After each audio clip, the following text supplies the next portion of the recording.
Hello, everyone.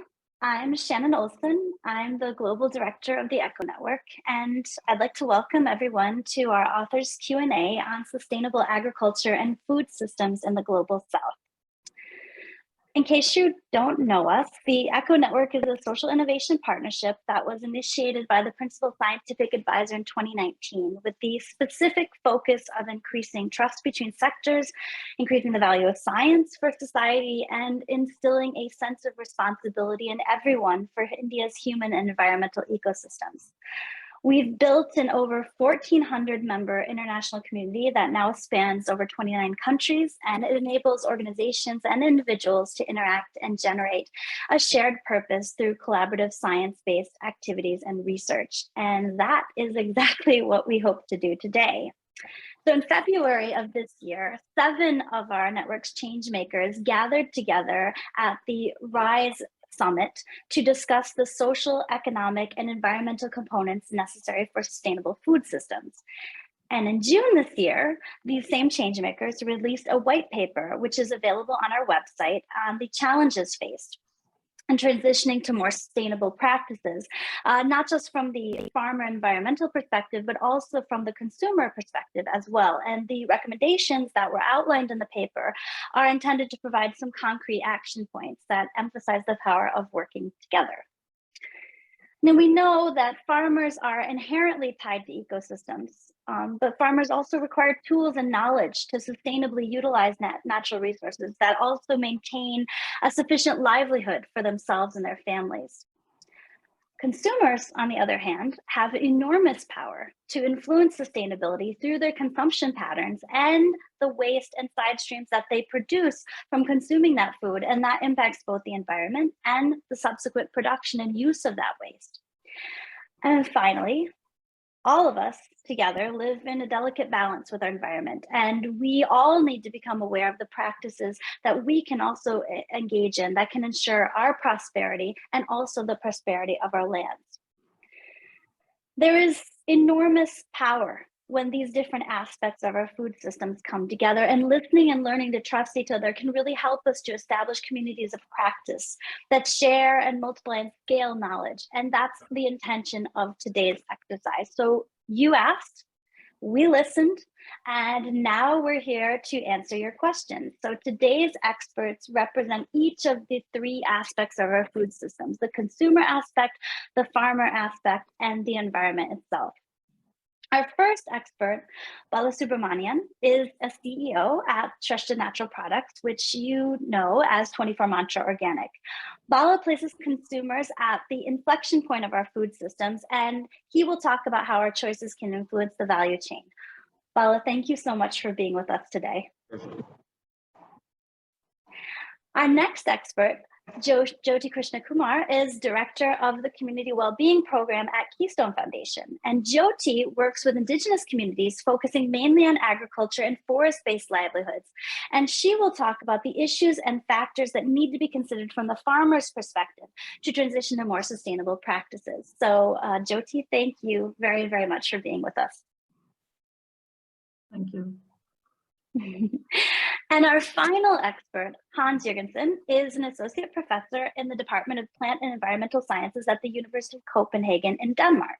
And Hans studies plant and soil sciences and emphasizes the importance of considering all the players and the environment in the value chain. And he will talk about using existing and new technologies to improve this process. So thank you, Hans, very much. Thank you. Thank you. And there'll be time at the end of this session to take a few extemporaneous questions that are raised during the Q&A function. You'll see the Q&A function for all the attendees on the bottom of your Zoom screen. So as you can imagine, we will not be able to get to all the questions. We also had a lot of questions that were submitted even prior to this event starting. So we'll ask you to please look at the questions that others have submitted. And if there's a question similar to yours or something you want answered, you can upvote it, right, with a like. There's a little thumbs up there. And at the end of the session, we will try to get to as many of the questions as we can, because we are really, really interested in what you want to know. So without further ado, I will begin with the questions. And I want to actually start with you, Bala. So we have Shrishti Urs, who's the country head from the India Biochar and Bioresources Network, and she wants to know if you have any suggestions that can improve the affordability for customers, even while farmers are able to have more returns for their produce. Hi, Shannon and other panelists. Glad to be here. Eco Network for organizing this. I think it's very, important that we have these conversations and we are able to share perspectives. And I think that's the let's say the big part of where we are today, because of the digital age and everything. Everyone has a perspective on everything, right? So to some extent, sharing our perspective, being in the sort of line of work we are, and hopefully some of those questions, if they make us think better, I think that will also be a useful sort of output or outcome of this meeting. So I in the sense, I always have this kind of difficulty in understanding what is really affordable, right? So when we talk about affordability for consumers at one level and the income for the farmers at another level, I think we are actually in a way not getting the full picture. Because so let me start by saying, not many of us actually understand that farmers today are essentially still producing or working in a sort of framework which is designed to give a very low cost output in India. And then I'm sticking to India perspective because I'm not an expert on outside of India. So within the country, I think most of our farmers, even now, sort of try and be risk averse to the extent possible, but work with very low incomes, right? So if you take the example of excess paddy cultivation in Telangana, the state where I live today, that's the big issue. So you have plenty of water, easy crop to cultivate. You're not going to make enough money with that, but that's what they end up doing because it's low risk, because paddy is anyway procured by the government and whatever, at least something they'll get out of it, right? And as a result, most farmers in our country are making less money than some of us in the big cities pay our drivers and house help and so on, right? And within that, they have to run their own families and so on and so forth. So the first and very critical fact is for us to understand, what's really the right price, okay? Because we look at things only from what's written in the media, but in reality, it's not in consonance with what we spend. So the farmers, even now, even with our organic effort from our company or any other company and so on, I think still make just marginally more than subsistence income. They're not really making a lot of money, and we still have a long way to go. And part of that is this sort of consumer hesitancy in paying the right price for some essential and everyday food. So just to put this in perspective, a lot of consumers and a lot of professionals talk about affordability of food, right? And I've been saying this for the last 14 years since we started this business, that you go out for a movie in India, in rupee terms, you spend 1,000 rupees, right? I mean, not less than. Now, of course, because of COVID, you don't go out, etc. But otherwise, it'll cost 1,000 rupees just to buy a packet of chips and just watch the movie, and for a family of 2, 3, 4, whatever. So when we buy regular food, our everyday food, most of us, for a family of 4, don't spend more than 4,000-5,000 Indian rupees. Okay, and if our income is average, it's of the order of 100,000 Indian rupees, you are spending only 4 to 5% of our income on the basic food you eat every day. And we spend much more on so many other things which we don't count, right?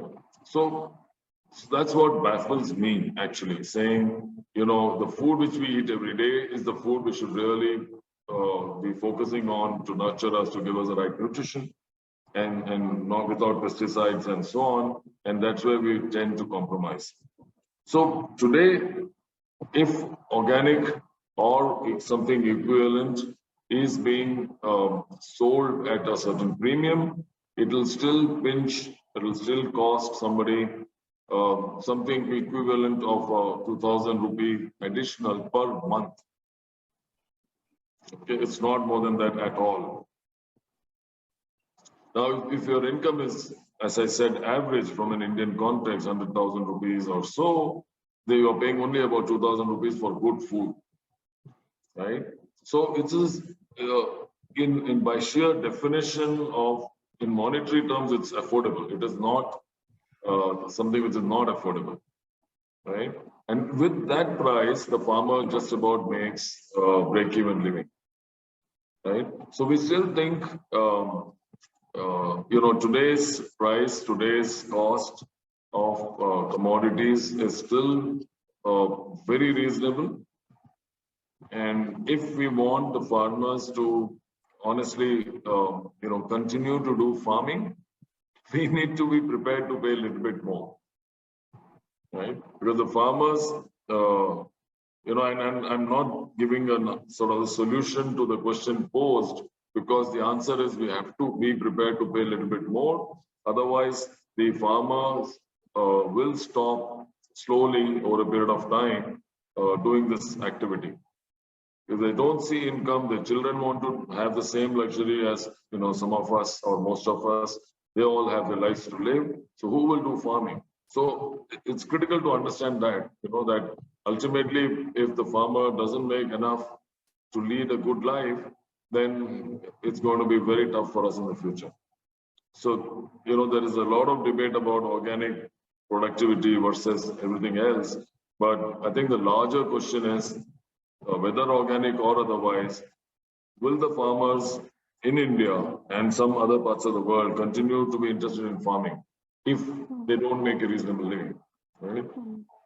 So to my mind, I think the prices are affordable, depends on, as I said in the beginning, the perspective, because you're paying something for your everyday food, and keeping in mind that good food is actually, in that sense, even the 2,000 extra is not really a lot you're paying for.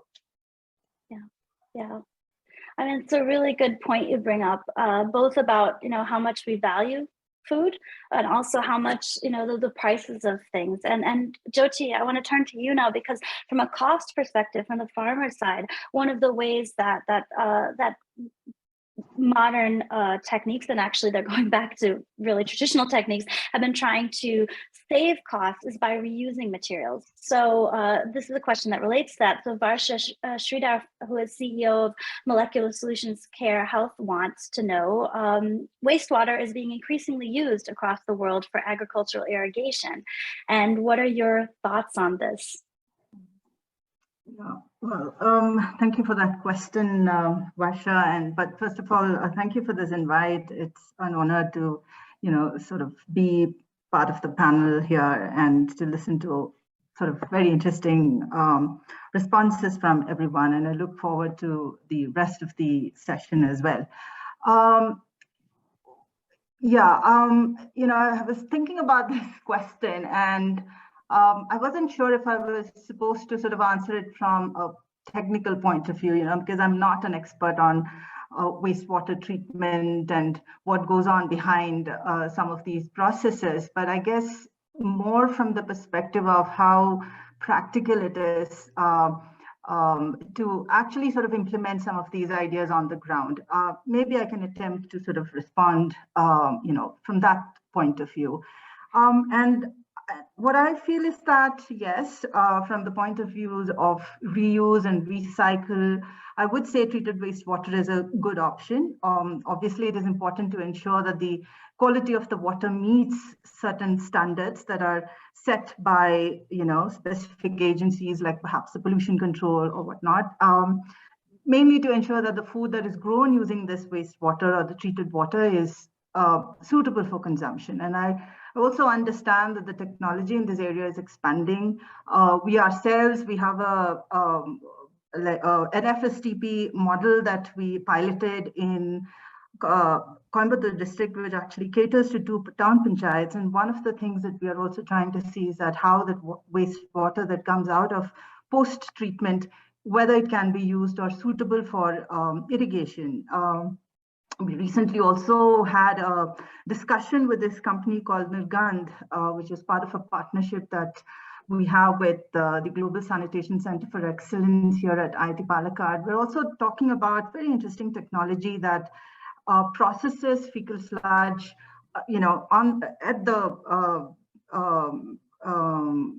at the household level, basically within the toilet itself. It's sort of an integrated system that does these processes, and the water that is sort of output is apparently, appropriate for irrigation purposes.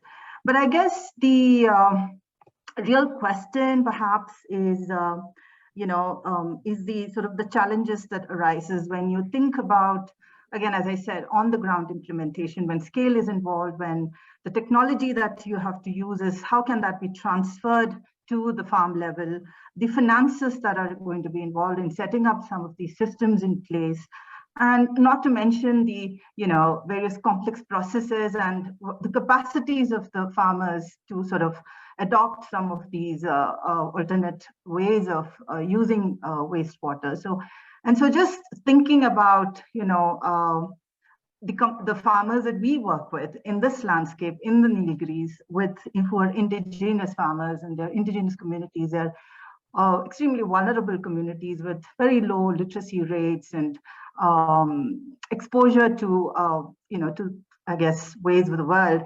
I was sort of thinking about what could be some of the sort of practical challenges that the farmers would face.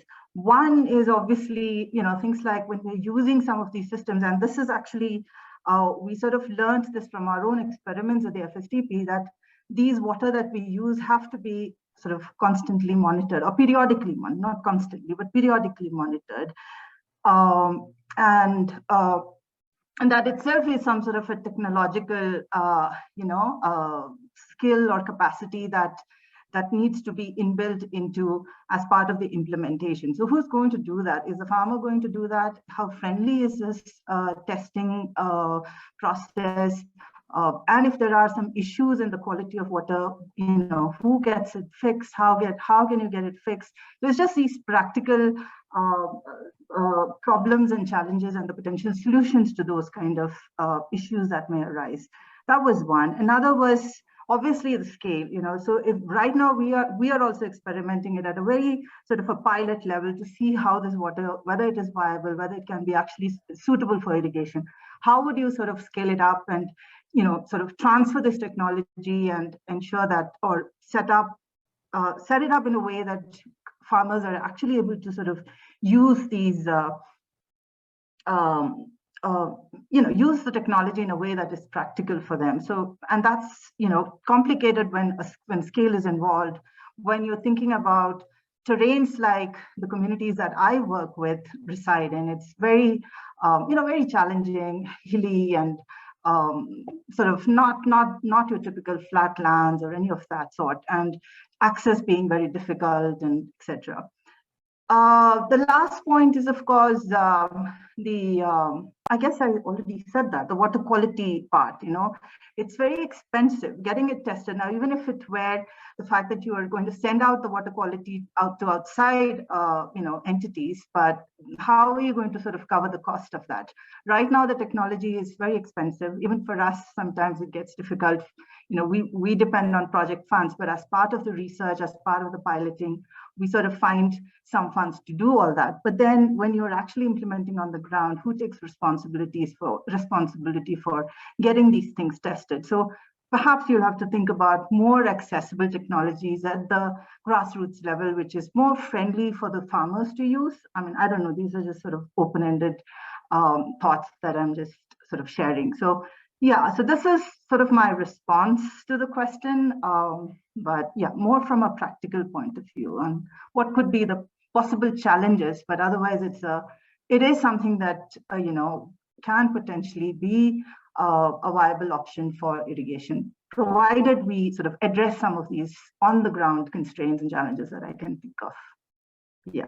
I think you raised some really important points, especially about the need for accessibility and ease of use for farmers for these new practices, even though they can be very viable. Another factor that we hadn't talked about up to this point is also the effect of these practices on the environment and on our ecosystems, right? How using things like wastewater or other technologies can actually then in turn impact our environment. And this brings me to Hans. And I want to ask a question that's actually very dear to my heart. This is something I also work on myself, and it's coming from Anish Andaria. He's the president of the Wildlife Conservation Trust. And Anish wants to know if we can strike a balance between agriculture and biodiversity. And if I can rephrase that question a little bit more specifically, Hans, can you maybe tell us some mechanisms that currently exist or are being developed that can promote biodiversity and also allowing for crop productivity? Because I think these things are often seen as opposing to each other, and they shouldn't be, because even crop productivity relies on biodiversity. Yeah, thank you very much, and also for inviting me for this, because I think it's very important to discuss sort of cross-disciplinary, and that's something I work mainly with plant diseases, so it's a great opportunity to discuss with other fields, and I can see that a lot of the thoughts we have there are quite similar, so I'm happy to hear that. But yeah, and actually there's a lot of things we can do, but it requires a lot of changes in maybe our way of thinking. And one of the things is we should reduce the use of pesticides. When you apply an insecticide, you kill the one insect you want to get rid of, but you also kill all the others. A similar thing would also go for pathogens to some extent. So if we can reduce that, that would be maybe the most important thing to do. And of course, then problems could explode, but that means we need to do a lot of other things. And one of the big problems in cultivation of crops is huge fields. If you have a huge field and then something attacks one end, then it's like a toy store for the pests and pathogens. They can just spread unhindered. So if you have smaller fields, then you can sort of limit the attack to some extent. And I know maybe a lot of fields in India are smaller than we have in Denmark, but even here I think we can see an effect. Then also another important thing is to use mixtures, so we don't grow the same genotype of crop in the whole field. And that could be difficult, for instance, with harvesting. If you have a big wheat field up in the north, then you want to use a combine harvester. But even here, you can use strip cropping, for instance, which is growing strips of different crops. And then you sort of limit the genotype so things cannot go out of control. But you can also grow cultivar mixtures, and especially for food and feed, because then you can sort of limit the ability of at least diseases to spread out. And that's something, there was a PhD thesis here a few years ago, and the result from that was so promising. So now 1/4 of all wheat grown in Denmark is mixtures. And there are a lot of examples of this. But yeah, crop rotations are of course very important. And if you have a system where you grow a lot of rice with irrigation, that might be difficult. But somehow we need to think this into the system, that when we need to maybe limit the number of years you have a crop, that could take care of some below ground problems in many cases. Of course, there are a lot of other things here, and results can be very sort of contradictory. So later on, maybe I will say something quite different, but these are things we can do. And another thing here we do in Denmark, that is, for instance, flower strips. We want to promote pollinating insects. So farmers have started growing strips of flowers to attract these insects. And of course, they shouldn't spray with insecticides near there. But that's actually something which is helping increasing the amount of insects. So I think there's quite a lot of possibilities here. But yeah, we could go on and maybe we come down to things which are more haven't got that much effect. But I think we have a lot of possibilities, so we can do something here. So thank you. I really appreciate your man after my own heart talking about insects. That's what I study, and calling them biodiversity. I'm so pleased to hear that, because I think we forget that they're such an important part of our biodiversity. So thank you for that. And also for mentioning these different types of cropping systems, which I think are really, really important, and harken back to some traditional practices as well. And that takes me to Jyoti, because actually where you work and the communities that you work in, they're actually highly forested regions, and actually agroforestry is itself an important cropping system. So I wanted to ask a question from Chandrasekhar Birdar, who is the country head of CIFOR ICRAF, and he inquires, why is agroforestry still not a viable, sustainable food system? Or maybe I will add to that, is it a viable, sustainable food system? And what do you think about this? So. I want to be optimistic and say it is a viable system. Again, the reason being, this is not something new. The farmers here are familiar with these systems. They've been practicing it previously and continue to practice it, especially the indigenous communities that we work with.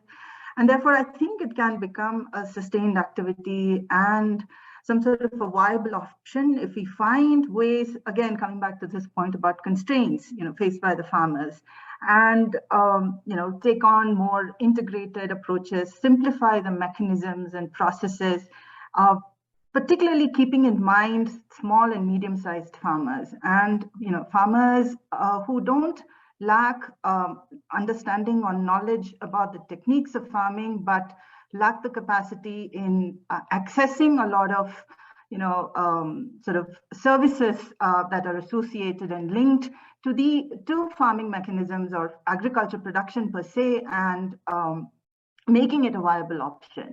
I sort of agree with Bala in saying, when he said that farmers are not risk takers. But then if you also don't have a sort of a sense of there are safety nets around you to support you in case the risk that you've taken fails, I wouldn't be a risk taker either, So it's, and also if there are safety nets in place, do you have the sort of the skill and the capacity and the knowledge to access those provisions? So these are things I guess we should sort of keep in mind, especially when we think about small and medium-sized farmers. And also based on my sort of understanding of agroforestry, again, I haven't studied agroforestry, so in that sense, I'm not an expert, but from what I see and understand, observing the communities and the farmers here, is that it is a very labor-intensive process. There's a lot of, kind of from a management point of view, perhaps from a monitoring point of view, there is a lot of time and labor involved. And simple things like which you might take for granted, but access to seeds and access to saplings, access to bioinputs. Bioinputs, of course, they have, again, the knowledge is there, they can produce, but again, the raw material, some of the simple stuff that they would require to manufacture some of these things locally, fencing support. This is to, the landscape that we live is open to wildlife interaction, and that's one of the biggest challenges communities face here.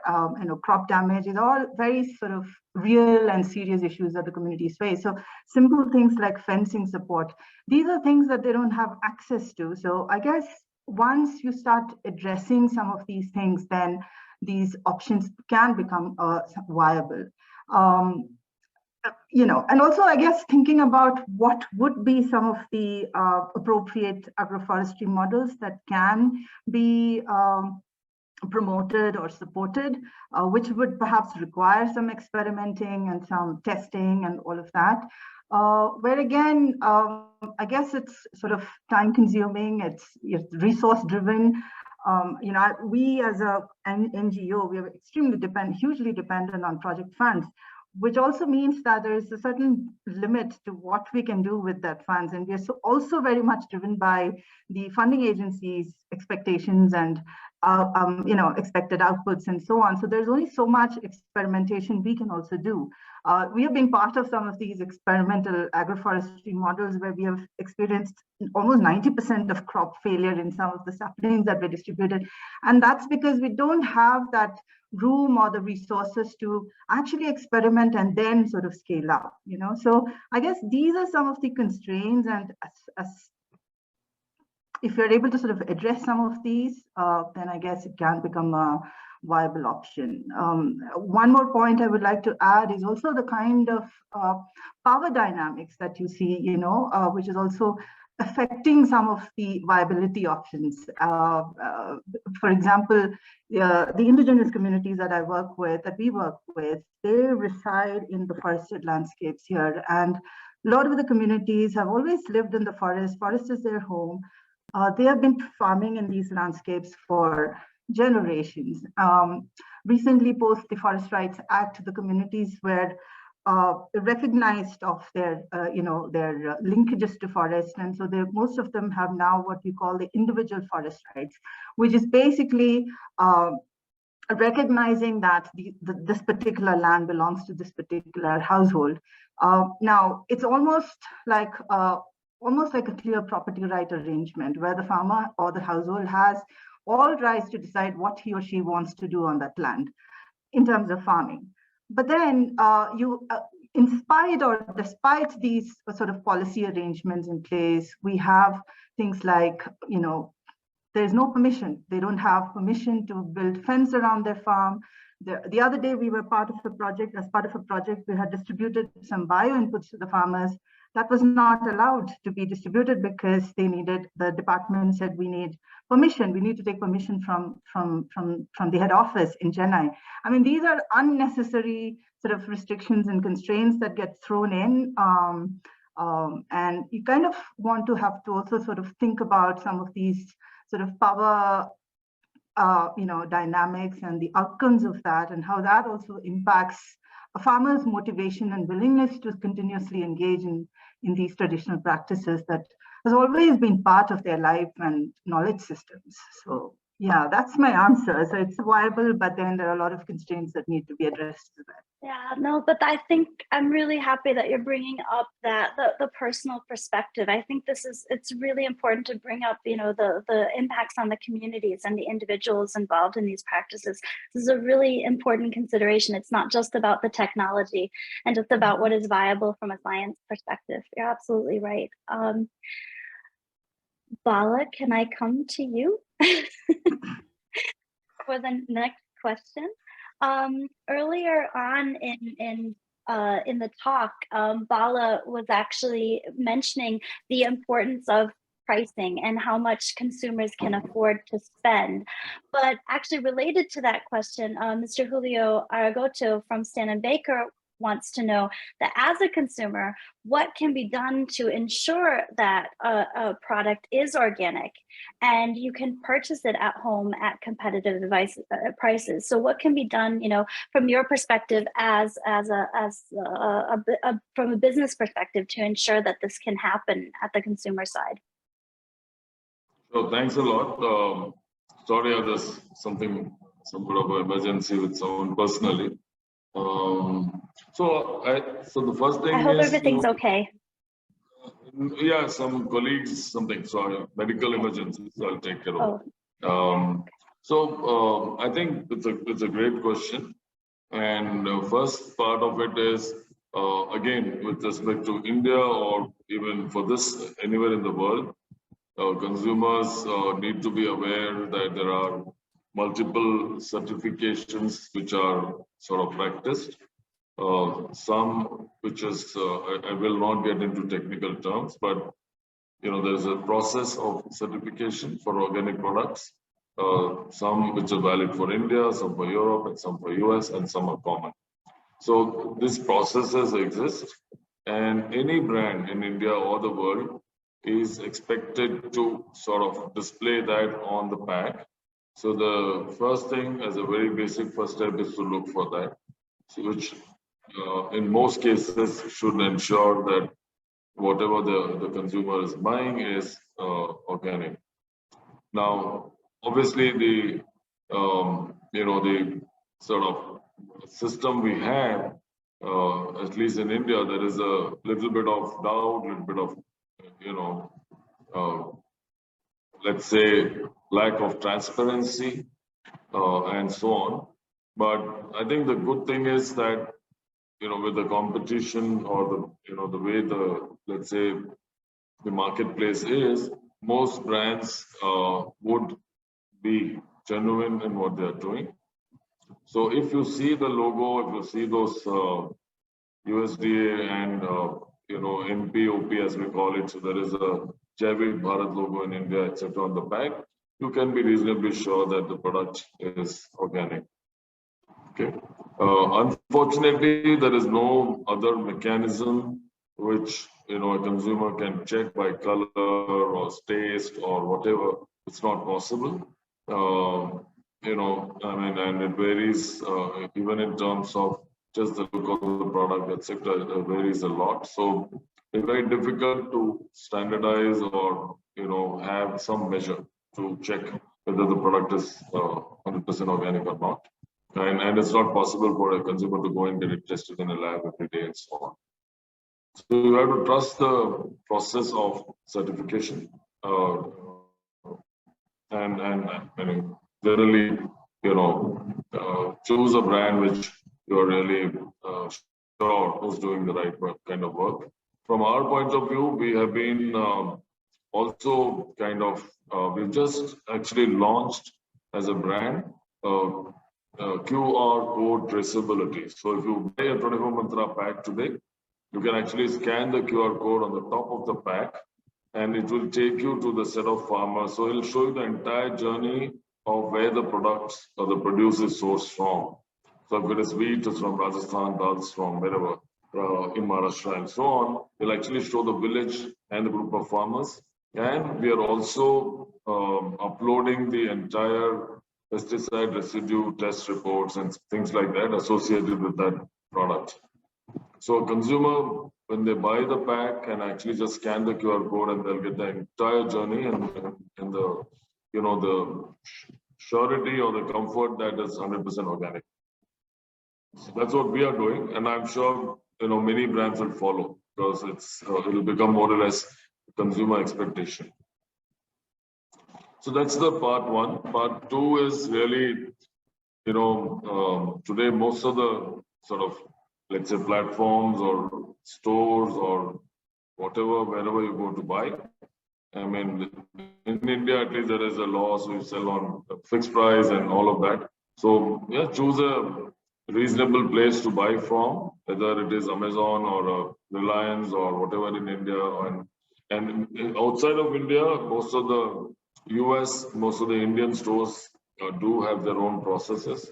And even in Europe, I think people who import, they have to go through a lot of checks and balances. And so most of them will sell at competitive prices.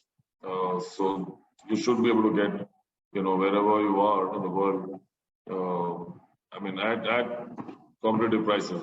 From somebody's perspective, it may be expensive, somebody may not, but those are the prices.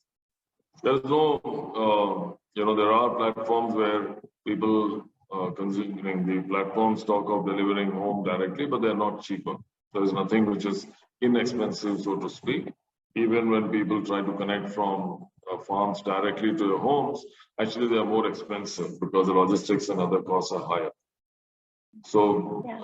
so the best way is to buy from a good sort of e-commerce retailer like Amazon or a Big Basket or a physical store. Mm-hmm. Mm-hmm. Thanks. Thanks very much for that. And it's true. It can be very difficult sometimes to know. So we appreciate your insights into that to promote more consumer power towards this that can really help on the production side to drive more sustainable production. And not only does it matter how the consumers choose and how the farmers can produce the food, but also the types of environment also restricts the kind of food that we can grow. And that brings me to my question for Hans, which comes from Maria Fontecha. She's a graduate assistant at the Arel Food Institute at the University of Guelph in Canada. She asked, what are the geographic and ecological characteristics that facilitate sustainable agri-food systems in the global South? And how do these characteristics basically play a role in reaching sustainability? And that may be, just in general, not necessarily just the global South. I think this is kind of a question globally, that these characteristics play a role. So please, Han. Yeah, thank you. I think this is really a very big question. And I have been thinking quite a lot about it. And as you mentioned, I think it's also maybe not just limited to the South. It's applicable everywhere. One of the things which actually make it more difficult for me, in my opinion, is the weather. And in South, it's generally always summer, as we would say. You don't have a winter where things are around freezing point and nothing is growing. And having crops all the time, maybe at different growth stages, that is a sort of that makes it much easier for pests and pathogen to survive and spread around. But on the other hand, if there's an opportunity of having a higher number of crops per year, maybe 2 or even 3, then the yield may not be required to be as big as we have 1 crop here per year.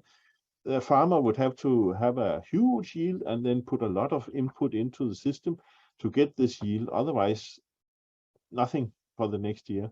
Here, there might be a chance, but of course, there's a lot of local things as well. And a farmer cannot just say, okay, we lost 1 crop, we'll just take the next one. Everywhere, farmers need to have a yield all the time.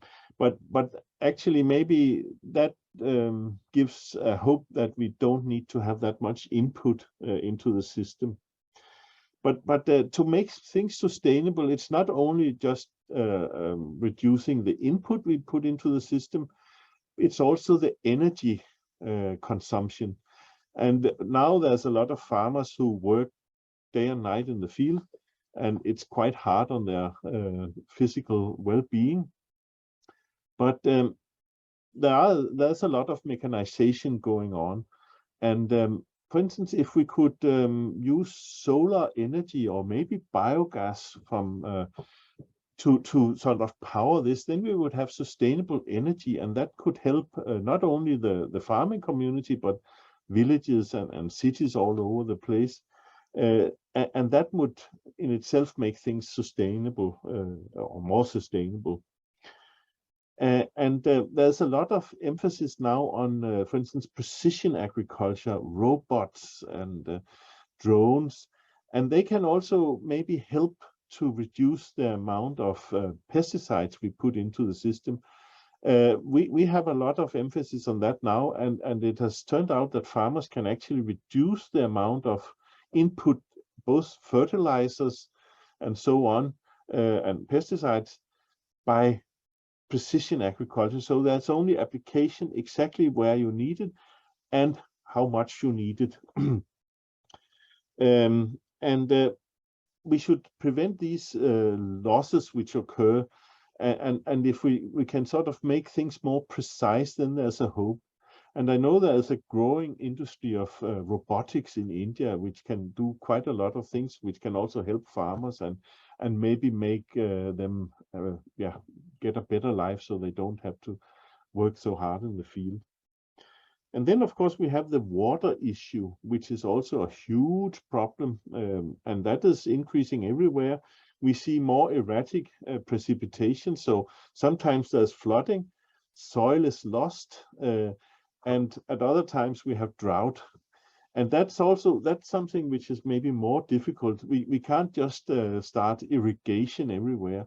We need to find systems where we implement maybe crops which can grow at a reduced amount of water input, but also make sure that we do something so if there's a flooding, then the soil is not completely lost from the whole place and out into the ocean.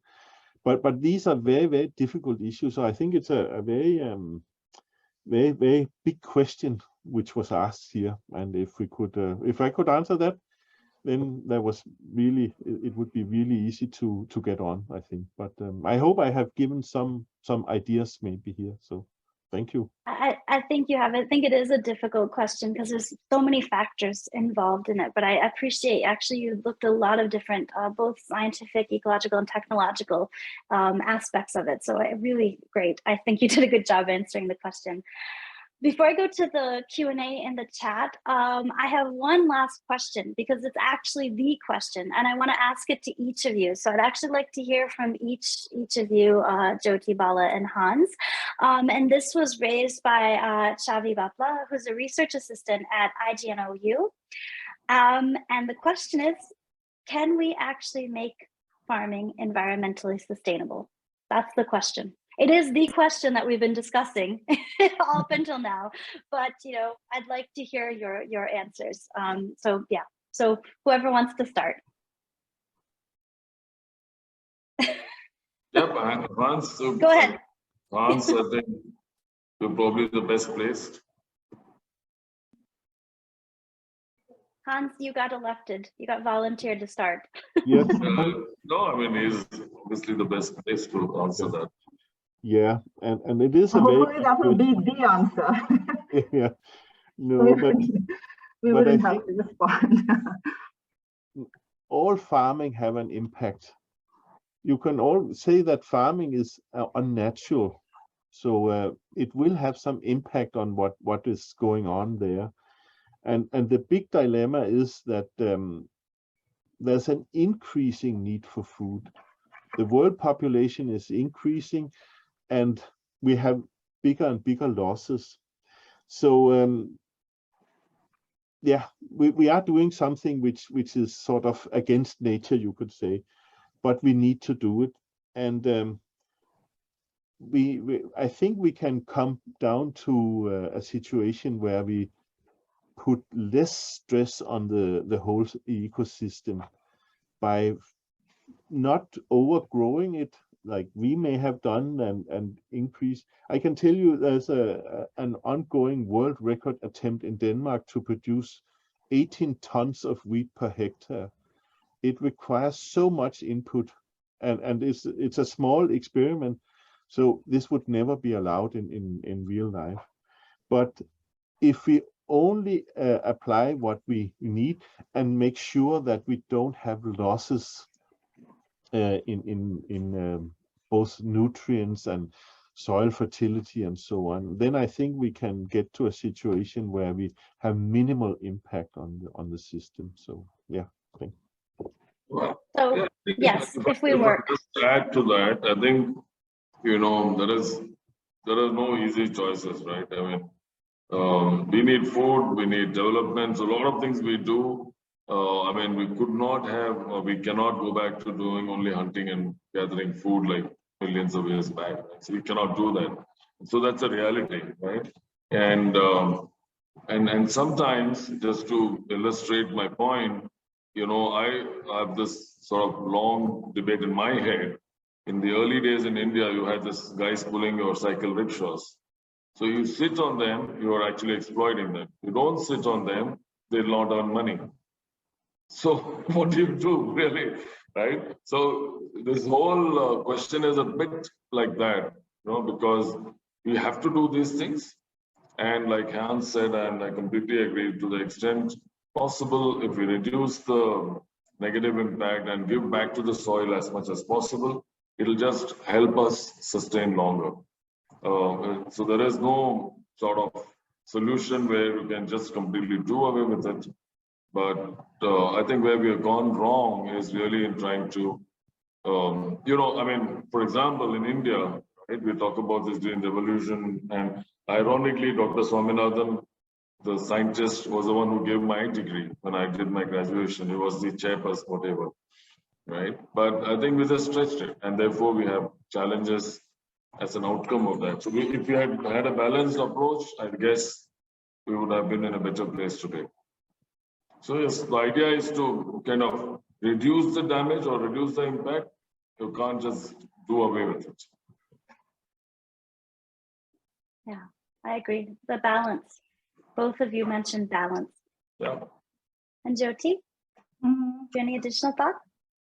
Yeah, well, additional, I do agree with both of what both Bala and Hans said, definitely. And I guess, I mean, it's also sort of mentioned in the paper about, the solutions that we think about when we, when we talk about sustainable approaches or sustainable systems, is to have some sort of a systems thinking approach, when we think about solutions. So because it's not just, we're not just talking about farmer and the production of it, but then there are so many other aspects that are also influencing a lot of these outcomes that we are talking about, and quite complex outcomes. So even when the problem and itself is so complicated, and the solutions we're also therefore would become sort of complicated, and therefore we would require a little more sort of a holistic, integrated systems way of looking at addressing some of these issues. And if that can be done, then yes. But then, as everyone else said, there's no choice. We have, I mean, where else our food is going to come from? So yeah, that was my response. Yeah, I mean, I'm so glad all of you were so kind to accept this, because I think you really bring such important perspectives, and the main different perspectives from the science and community and the market perspective to this question. I'm going to go to a couple audience questions raised. One was raised by Rishabh Verma, who is a strategy consultant at Rain Matter. He wants to know, well, you already said it's possible, but what are the gaps? What are the gaps in knowledge, in your opinion, that are impeding the large-scale adoption? He says natural farming, but I would say sustainable food systems in general, right? But even broaden it out to a little bit more general perspective. What are some major gaps that you feel that we need to address in order to reach that point that you all discussed? Whoever wants to take the answer. Yeah, it's not directed. My view on this, Shannon, I shared in my podcast as well. I think for me, it just boils down to basic economics, right? Right, and if the farmers find natural farming stroke, the right method of cultivation, which involves more hard work, which involves more attention, and all of that paying off, I don't see why they would not move to that, right? And contrary to, at least in India, again, specific to India, from my experience, I would say farmers are very, very smart themselves. So when they see some things which are, so they see the soil depleting, they see the challenges, right? It's not like they're not aware. For us, when we go to the farmers, we don't have to convince them a lot. When they realize that we mean what we say, we will work with them, we will help them get better income, they are happy to do organic farming. We don't have to really spend hours and hours convincing them, because they know what they're doing today will not be sustainable, right? But they just need that bit of confidence that if they do the right things, they will be appropriately rewarded. Okay. So I think to me, the larger solution is in the whole economics playing out for the farmers. Yeah, so economically, I mean, that always comes down to it, right? At least for people to adopt it. Yes, Hans or Jyoti, do you have any other gaps? Yeah, well, kind of similar to what Bala was saying, and again, I was just sort of reflecting it back on sort of thinking about the farmers that we engage with, and when we talk about sustainable approaches to farming or organic farming, traditional farming, natural farming, any of that. I mean, these are not. I don't think there is a knowledge gap in terms of knowing about the techniques of farming, but yes, perhaps knowledge gaps exist considering these changing sort of the ecological conditions around us because of climate change, or there's a lot of uncertainties around that, and therefore there is perhaps some sort of a knowledge gap in terms of how to sort of address some of those and work around those. But at the end of the day, again, for these sort of systems to be a viable option for the farmer, it really boils down to income and food security, and perhaps an additional externality would be the overall sort of ecological integrity of the farm, the health of the farm, and so on. And in that sense, when I think about knowledge gap, for me, the knowledge gap does not exist within the farmer. The knowledge gap exists within the policymakers and people who design these various schemes with the intention of helping farmers. The one example that sort of comes to my mind is the policy on natural farming that was not recently, but it's the initiative from the center, which is a centrally sponsored scheme on something on very complex name, PKYV or whatever. And there's substantial funding. When you sort of go into the details of what the scheme is about, there's a lot of funds involved. But from what I understand, the sort of the big emphasis is on the production side. Is addressing, it's all about training the farmers, capacity building the farmers, training them on bio-input production, of providing them, which is all good. But when it really comes to the point of economics in terms of, how it becomes a viable return for the farmers is when you have support for marketing, and what sort of marketing arrangements is viable for that particular landscape, for that particular context. Things are missing. It's just a one line in passing that talks about marketing support, PGS certification support. But then, have you really thought about what would be a viable model of marketing for that particular landscape, for that particular context? So those are the knowledge gaps I think that needs to be addressed.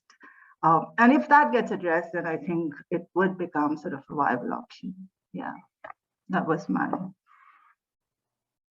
Hans, do you have any? Go ahead. Please, Bala. So what Jyoti said, I'll support that example of Sikkim. Right? We were one of the companies involved in one of the two companies involved in getting the entire state organic certified. Right? But the minister concerned on some platform asked me, why are you guys not buying a lot from there? But the reality is, for me to move, for example, ginger from Sikkim to a Delhi, it takes 48 hours by any means, road or train, or I can't fly it in. I can't fly tons of ginger on an aircraft, right? I need that to move, to bring it to a point of consumption, okay? And so there's no thought process beyond that, right? So, and therefore the whole, let's say the proposition, it's nice to talk about Sikkim having turned organic, but for the farmers concerned and others, there's really nothing great. They're not getting any benefit out of this. They can't export. They're landlocked right up in the hills. Where will they do? What will they do? They can't even bring it to Delhi. Forget about anywhere else in the country or the world. Right? So I think this part of the policy gap or issue where we're not thinking through these things. Yeah, and decentralization to allow more localized distribution systems, right? So you don't have to deal with the transportation issue as much. So absolutely. Hans, I think you will get the last word because we are now at time. So you will get to close out the session. Yeah, I think I agree in very much of all what has been said here, and I think the two other speakers know maybe the problem better than I do, but one thing where I maybe see a problem is we have the knowledge, but how do we get it to the farmers so they have all the relevant knowledge, and also the policymakers and so on? Because there might be some things we don't know about, or some conceptions we have about organic agriculture which may not be true. So I think that's something where we need to be very sure that the farmers, the policymakers, all levels know what is possible, yeah, in order to make it work. And sometimes that we experience that here, that farmers may not know exactly what is organic production. They know it all overall, but all the finer details, what requirements are necessary to fulfill. And I could maybe see that could also be a problem elsewhere. So yeah, I think that's a beautiful message to go off with and to send to everybody listening today, is that we do need to communicate better. We need to communicate about these issues and have better discussions about the problems that we're facing so that we can come up with solutions that work for everyone. It's really what we're trying to do with this network, what we're trying to do with the three of you here today. And I really want to thank each of you for giving your perspective. It is incredibly valuable, and we really appreciate hearing a voice. And thank you to everybody who posted questions. There were so many questions we didn't get to. We will try to address these. We have recorded them. We'll try to address them as best we can. And also your questions stimulate us to go in new directions for our future activities as well. So we really appreciate that. Thank you to Bala, to Jyoti, to Hans for your time and your kindness with joining us. Thank you to all of our attendees. And come and join us again when we will continue with more activities and efforts to engage and listen to each other and hopefully push this forward to achieve sustainability for everyone. So thank you all so much. Bye. Bye-bye. Thank you. Bye. Bye. So bye.